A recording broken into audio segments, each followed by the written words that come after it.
control de las ovejas, porque no había nadie que separara la brecha, no había nadie que fuera tras la perdida. Pero de repente se escucha una voz desde los cielos y dice: yo mismo iré a reconocer a mis ovejas, iré a reconocer a las que estaban perdidas. Y de repente el Rey de Reyes y Señor de Señores se levanta de aquella silla, se despoja de su gloria, se despoja de su gloria y de su majestad, y de repente desciende desde los cielos y viene a nacer como gente, viene a nacer y viene a caminar como caminaban nosotros. Y Él descendió y Él vino tras la perdida, Él vino tras la necesitada, y muchas veces se presentó como el buen samaritano. Cuando Él estaba en esta tierra, Él miraba tras la necesidad del pueblo. Cuando Jesús estuvo en esta tierra, Él vino y miró la necesidad del pueblo.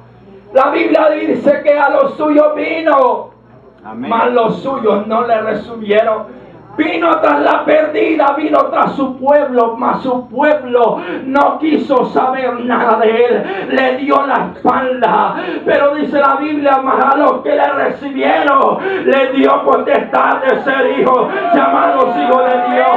¿Cuántos son hijos de Dios en esta tarde?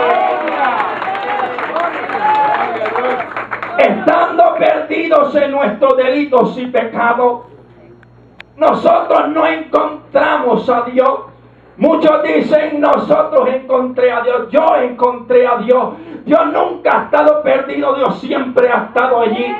El que los encontró se llama Jesús, que un día nos encontró a nosotros por la misericordia de Él. Porque estábamos perdidos, no había esperanza para el ser humano. Pero de repente aparece el Maestro, el buen pastor, y Él decía en la palabra: yo soy el buen pastor, y el buen pastor da su vida por las ovejas. El buen pastor se desvela para ver que la oveja esté segura, que esté confiada, que nada le haya pasado.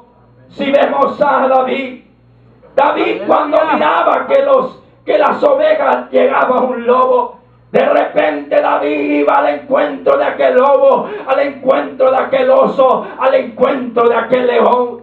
No importaba cuán grande fuera la presa, no importando cuán grande era el enemigo, David se podía parar enfrente del enemigo y hacerle la guerra y quitarle la oveja al Satanás. Y así es Dios en este tiempo, así es Dios en este tiempo, que aunque el diablo quiera destruir, aunque el diablo quiera apartarlo del camino, dice la palabra que no hay nadie que me arrebate de las manos, no hay nadie que pueda arrebatarlo de las manos del Señor.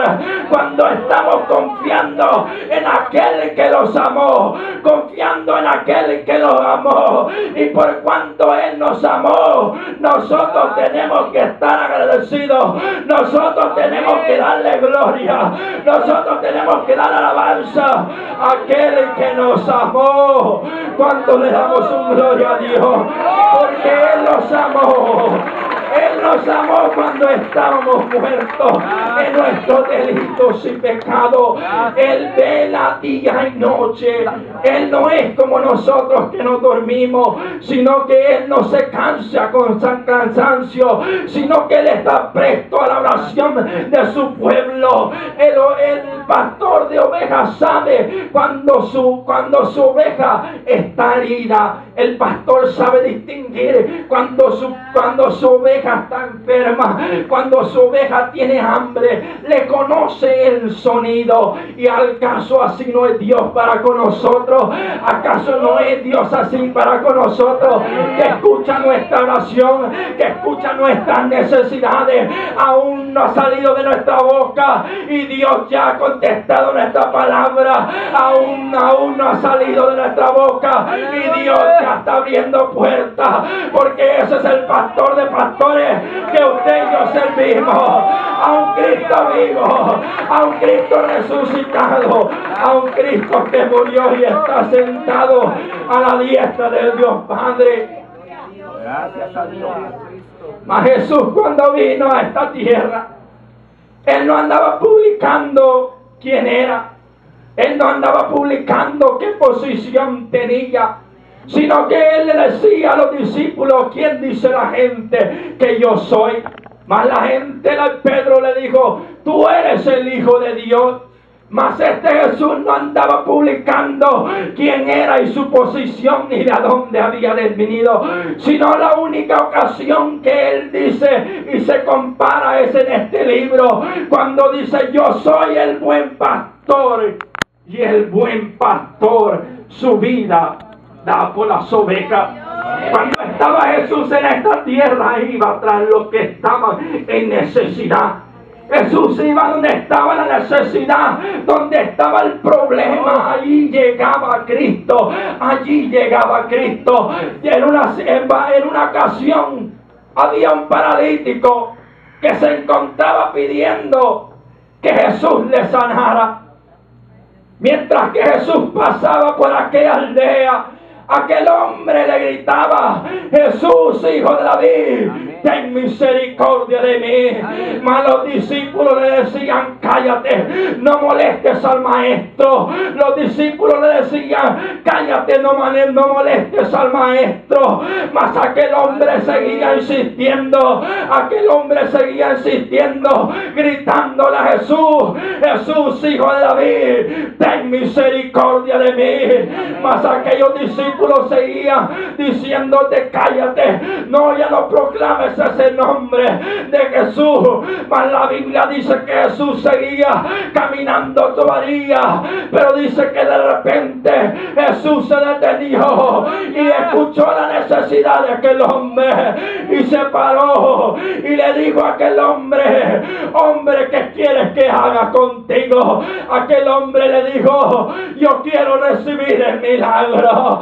Tal vez el diablo ha querido callarte, tal vez el diablo ha dicho que no profiese el nombre de Dios, pero cuando nosotros hemos entendido quién fue el que lo salvó, quién fue el que lo redimió, nosotros no nos podemos quedar callados, aunque venga el diablo, aunque nos diga que los calle. Cuando alguien de verdad está agradecido, sabe alabar a Dios en todo momento, sabe alabar a Dios en las buenas y en las malas, sabe bendecir a Dios cuando tenga comida o no lo tenga. Gracias, Señor. Gloria a Dios. Y los discípulos miraban el ejemplo de Jesús. Los discípulos miraban cómo Jesús cómo caminaba, cómo se conducía, cómo iba hacia la necesidad, cómo iba hacia donde estaban los problemas. Y los discípulos seguían el camino de Jesús, seguían el ejemplo de Jesús. Aunque Jesús tuvo que lidiar con unos caracteres diferentes, aunque Jesús tuvo que lidiar con diferentes caracteres, como Pedro, que era uno que se enojaba de rápido, era uno que se enojaba, que aún le cortó la oreja a un soldado. Y le pregunto al pastor: ¿cuántos hermanos hay de diferentes caracteres en esta iglesia? Hay de diferentes caracteres, pero el pastor ahí siempre tiene que estar lidiando con todo. Aunque a veces uno no comprenda al pastor, pero el pastor siempre está ahí para redarguirlos, para enseñarlos, para corregirlos si lo estamos desviando de la verdad. El trabajo del pastor es de amar a la oveja y también corregirla cuando necesita. Amén. Y los discípulos comenzaron a ver esto. Los discípulos comenzaron a ver el camino del buen pastor. Comenzaron a ver cómo Jesús caminaba y cómo Jesús caminaba y hacía milagros. Pero de repente Jesús desciende al cielo. Jesús desciende al cielo y hoy solo quedan los discípulos. Pero aquellos discípulos que ya no querían orar, aquellos discípulos que no buscaban de Dios, de repente comenzaron comenzaron a ver el ejemplo que Jesús le había dado de orar y ayunar. Por eso Jesús decía: velar y orar para que el diablo no tome ventaja de nosotros. Y los discípulos miraban esto, miraban cómo Jesús se conducía, cómo Jesús